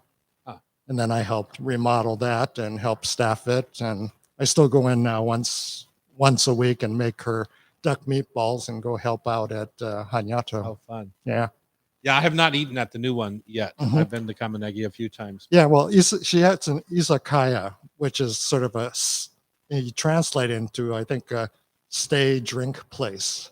Originally, it was where you went to buy sake, and then it's expanded now. So it's a drinking place, and you have a lot of small bites, and you just hang out real casual. All right, we're going to Nice. do that with Bruce. The next segment, we're going to hang out real casual. We're also going to find out about Project Rice. Sounds good. All right, sounds good. Right here on Cairo Radio, it's the Hot Stove Society Show, 97.3 FM. Is that what you were thinking? Yeah, I think. Is it because He Bruce is here? took We're gonna such bring him a every deep Friday. dive into sake that a minute about sake would be interesting we'll too, start because I with think people are confused or intimidated by sake, and you learned so much. And I've forgotten so much. It's like going to college. You only keep a little bit of everything. How's your daughter doing? Great. Still taking pictures? Yeah. Yeah. Well, okay. One's an engineer now and moved up to Seattle. She was in the Bay Area. Oh, they Yes. came here? Yeah. Yeah. And Stacy is doing some freelance artwork and some project management stuff. And So you've got grandkids to play with all the time. yes, 2 grandsons. Nice. I bet one's not named Hercules. Thank goodness. How did that come up? Which, Hercules? Yeah. I just thought he deserved a better name than Rory. On company property, he's Hercules. I like Tom's word. Uh-huh. No, I He like just Rory. sticks to that, and nobody else. His whole family is like, no, it's not his name.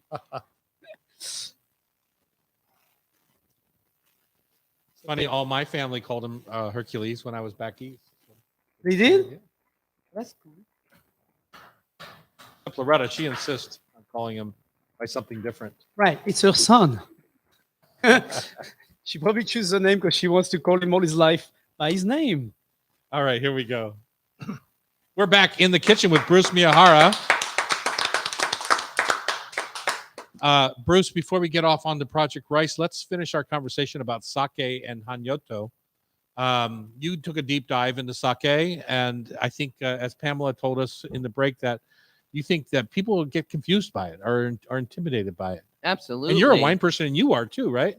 Yes, because like with wine, it takes some concentration to learn the different styles. Right. I mean, Who wants rice to is a- concentrate and drink at the And same let's be time? clear, it's not a wine; it's a brewed product. Correct. But yeah, I think people are intimidated. You walk into Wajimaya, there's maybe Oh my 50, goodness. Yeah. 70 to choose from. Where do you start? And it's a little bit like olive oil in a funny way. So, Bruce, where do people start with sake, and What's the difference? Well, between them all? first, it's called sake, not sake. Well, I've Sake. heard- Sake. Thank Yeah. you. Sake, Thank you. Sake. sake. And like you said, it's a brewed alcohol drink, and the process is more closely associated with beer than it is with wine. I think one way to start thinking about sake is you can branch. There's a table sake and there's premium sake. The premium sake has a lot of regulation associated with it on the descriptions you can use and how it's made and how it's treated. They're both good. Table sake is excellent too. It's just the other one, as usual, is more expensive Right. and more. Will it say control to premium it. on the label? No, Okay. that is where you get into some of the descriptions. After you get into the premium category, then there's another split. One is called Junmai, Mhm. which is called pure rice. That means that the Junmai is made with only 4 ingredients: water, koji, yeast, and rice. The other split, during the process, honjozo, they can add some brewer's alcohol to it, not to bring the alcohol level up, but they bring the alcohol level up to extract other flavors, and then they add water to it. So the honjozo has more water and alcohol added to it to bring it down to about 16%. So Most of the sake is around 15 to 16%. So if somebody were to go down to and buy a bottle of sake, where would you have them start? Is there a brand that's readily available across most stores that you would have them start with? And maybe to show them a drier and a sweeter version? Well, I think if you start with, it's a little more expensive, but it's sort of the classic clean sake would be a dasai. Mhm. How do you spell that? DASSAI. It's going to cost a little more, but it's been a famous brand in Japan, and you find it in most places. And in that one, they also rate it by numbers. I think it's now 49 and a 35 and a 23. Those relate to the polishing level of the rice. The outside of the rice contains a lot of proteins and fats in the bran, and they polish that off to get to the center of the rice with more starch. And then that starch, That's what creates that fermentation. a clean taste. Yeah. Yeah. But as opposed to real brewing where you have a mash, the germination part creates enzymes that break the starch into Oh yeah. sugars that ferment. For sake, they have to add koji, which is a fungus, once it's polished down, because the germ is polished off. And what that does is it grows on the rice and creates all the enzymes that you need for the flavoring. The amylase, which converts the starch into sugars, protease, which breaks down the proteins into amino acids. So that's Wow. where some of the flavor It comes can from. get deeper and deeper is my Right. guess. Yeah. Which is That's pretty So deep. Dasai, try if you're new to sake, try a brand called Dasai, DASSAI, Right. and then let us know what you think. Just contact Pamela at Hot Stove Society Radio and let us know what you think, what you learned about sake. Okay, I want to make sure we get to Project Rice. Tell us about that. Well, Project Rice is my idea of trying to blend 2 periods in my life. Way back in the 70s, when I worked in the International District, I helped open a community health center and then worked with other agencies, Asian Counseling and Referral Service. The clinic was called International Community Health Services, and the Wing Luke Museum. Also involved, we were doing a lot of work to protect the International District from development. Literally, they were building the original kingdom right next to the National District. And we were worried about what that could do to the area. So that's where this project, I want to help those agencies and I want to help protect the International District. Even today, the Sound Transit new terminal I saw that. threatened to be on 4th Avenue. I mean 5th Avenue, and it should have been on 4th Avenue to help ease the problem on the International District. Now they put a hold on it, so we'll see. And then, I mean, the word today in the paper were pretty harsh when they say right, either a hold or Right. death. Like it's not going to happen. Right. I'm like, how do they do that? right. So that was my early period with Mhm. the social programs and the international district. Now we fast forward to retirement, getting into the food industry. And I'm just trying to figure out how to merge the two interests in history. So I'm thinking about creating a sort of a virtual organization of chefs and restaurateurs and suppliers to help do some food oriented fundraising for the neighborhood and for the agencies. You've all been to those big galas that they have to do for fundraising, and everybody's tired of beef and salmon at those things and sitting around. So, Let's see if that's not chicken. so just trying to come up with a variety of approaches for maybe big galas to small pop-ups, interesting pop-ups where they can dedicate the proceeds to these agencies. A lot of the chefs that I've already talked to and brought in think the idea is pretty good because it spreads the burden, and then we can just match up people. So Well, we it's can press the use- burden and bring the awareness too, because I Exactly. think it's like anything else. It's a community that we don't want to lose. So you got to constantly be on the horn because people forget. Right. You take it for granted. You go, oh, yeah, the district is over there. You take it for granted. Next thing you know, oops, it's gone. Yeah.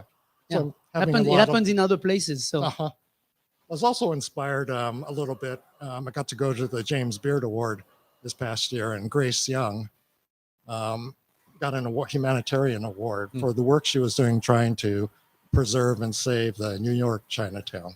Mhm. And so trying to put all of this together and seeing what we can come up with.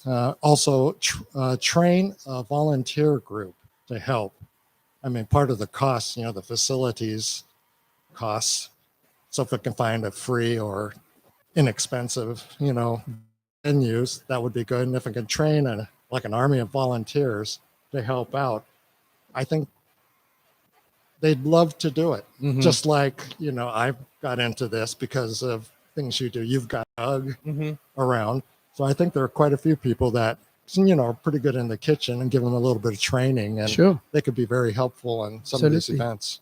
great concept. Yeah. Great idea of getting the community together Yeah. too. Right.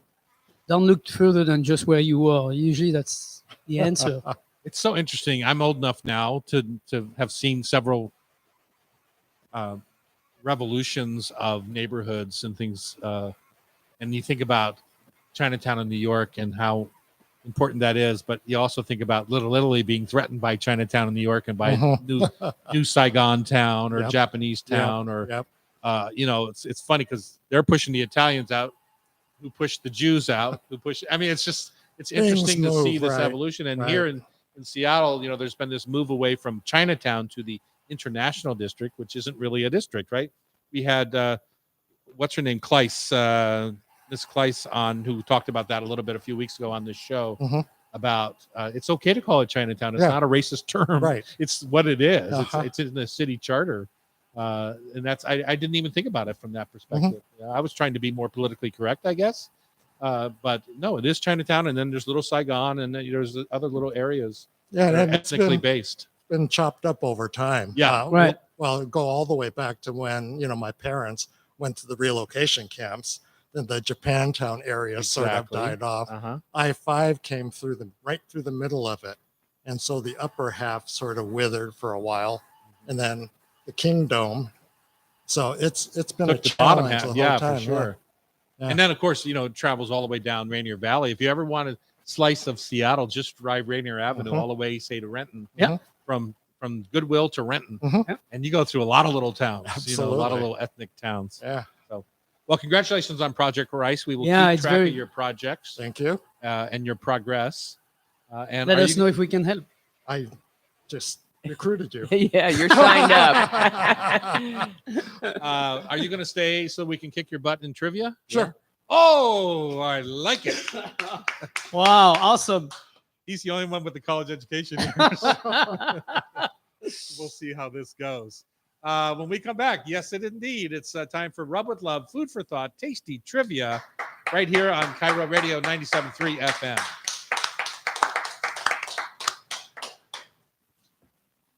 I always talk big, but then I get Exciting. it handed to me. Now, at this age, there's only so much I can store there. So, Oh, I've given up. I threw away most of the stuff.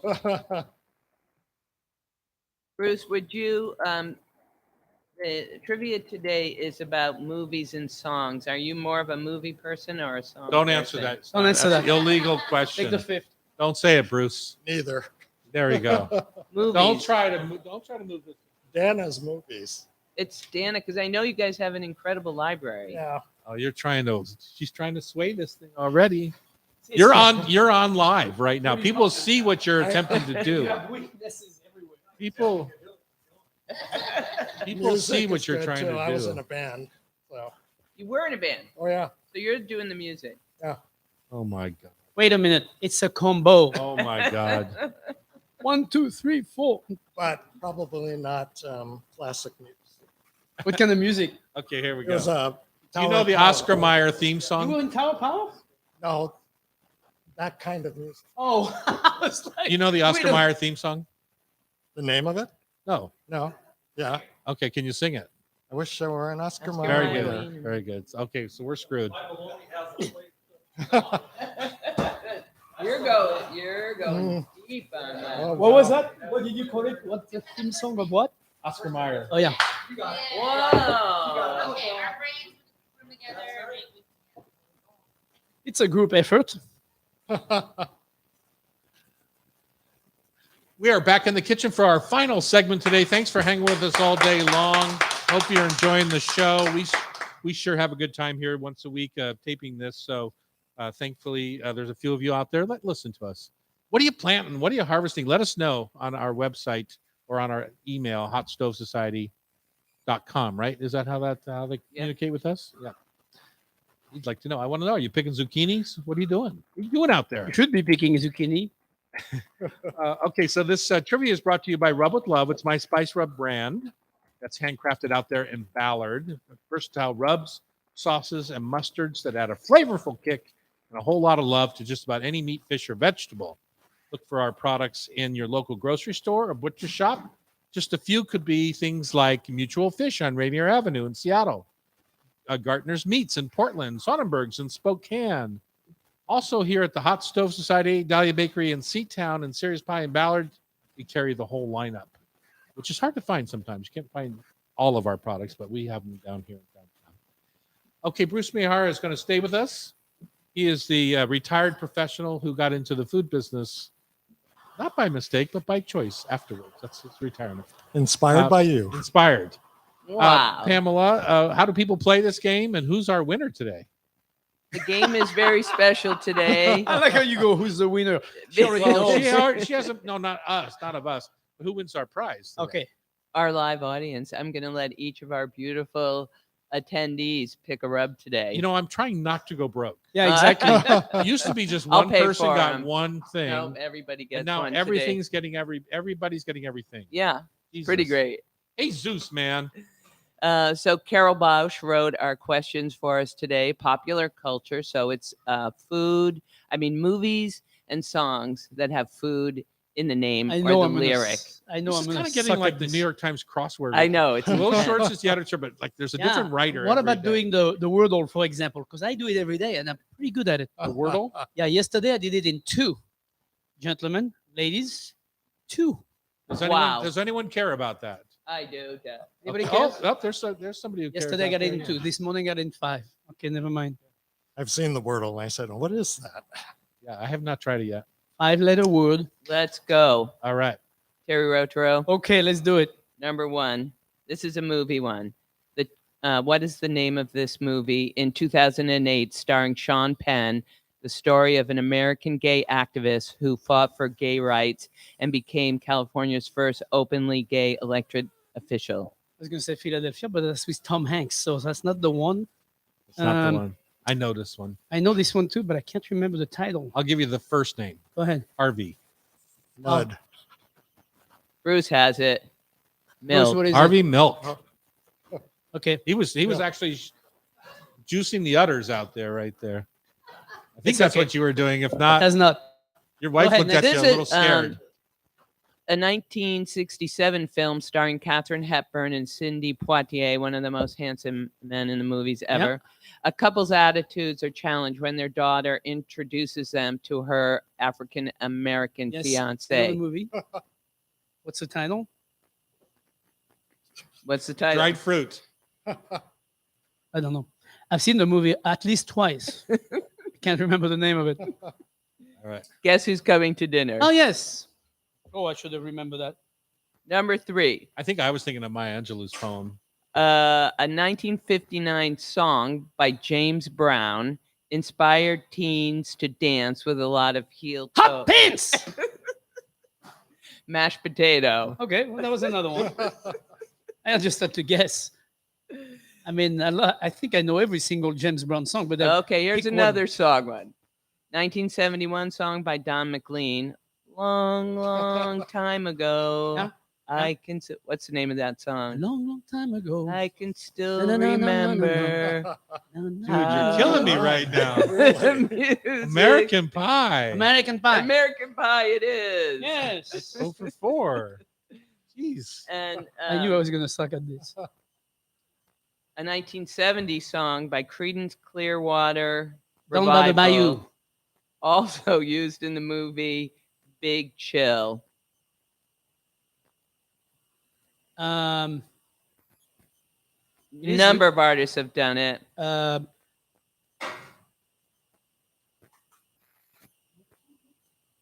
Let's hear it. If you know the song, let's I hear just the don't song. know the. Heard it Hi. through the grapevine. How'd you do, Chef? I did very well. I have a smiley face instead of a 0. Bruce, my next victim. But I know there's a lot of listeners right now jumping up and down trying to answer Yep. those questions. Yep. Especially look at the crowd here. I got to say, I would never remember that was Clearance. Yeah, Yeah. that's not the That version. sounds like I a remember. Temptation song or Yeah. something. Marvin Gaye. Four Tops, Marvin- Marvin Gaye. 1991, Bruce, number 1, a 1991 film starring Kathy Bates, Jessica Tandy, Mary Louise Parker, about a housewife who is unhappy Yeah. with her life, Oh, I know. befriends an old lady at a nursing home, and is enthralled by the tales she tells people He knows it already. she You can used to stop. know. I don't know it. I can see the movie. Cornmeal. Cornmeal. Think about cornmeal. Cornmeal. Oh, that's a good hint. Buttermilk. What about cornmeal? Pancakes? Thinking. Thinking. Fried green Fried tomatoes. green tomatoes. Right. Number 2, a film starring the beautiful Juliette Binoche and Johnny Depp. A French woman and her young daughter open a chocolate shop in a small remote village that shakes up the rigid morality of the community. Why didn't I get that? That one I have no idea. Chocolat. Chocolat. Oh. Beautiful movie. Number 3, 0 for 0. Carol worked hard on these. 1971 song by the Rolling Stones on their legendary album Sticky Fingers that has a sweet reference in the title. Brown sugar. You got it. Brown sugar. Yep. Which they've said. I think they've said they're going to stop playing. Yeah. Why? I think racial overtones. Oh. This is I'm looking for the title of this song, and I'm going to give you a lyric. A 1967 song by the Beatles.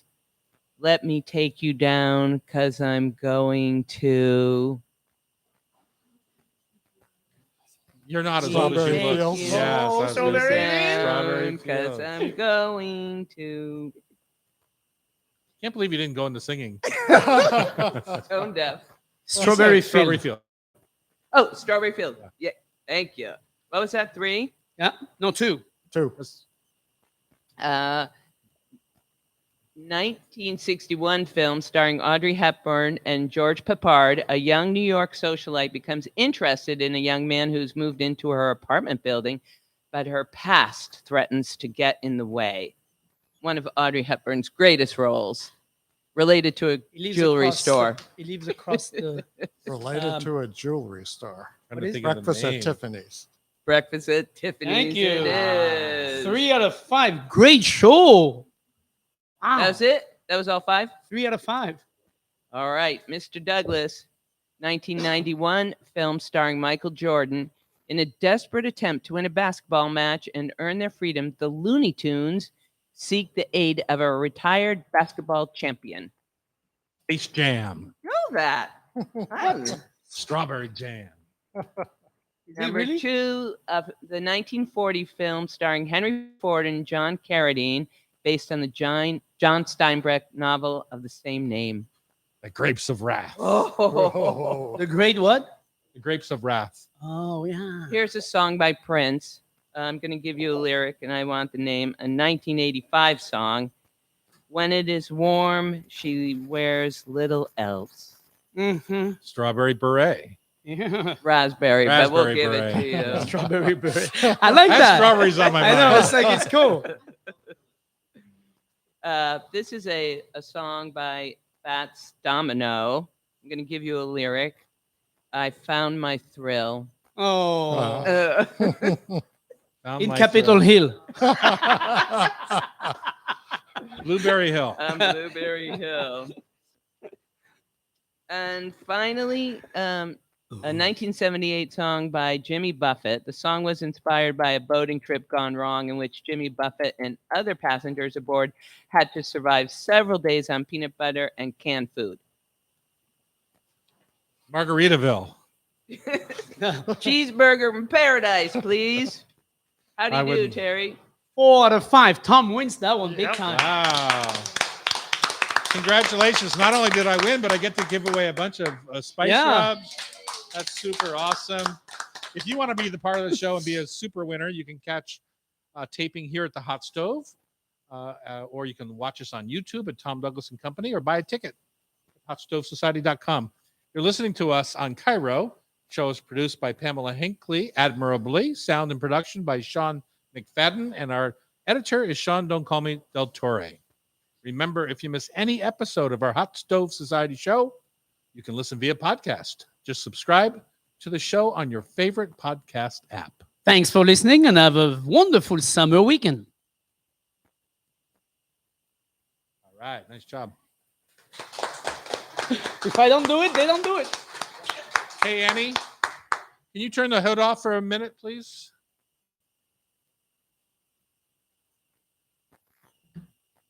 Nice job.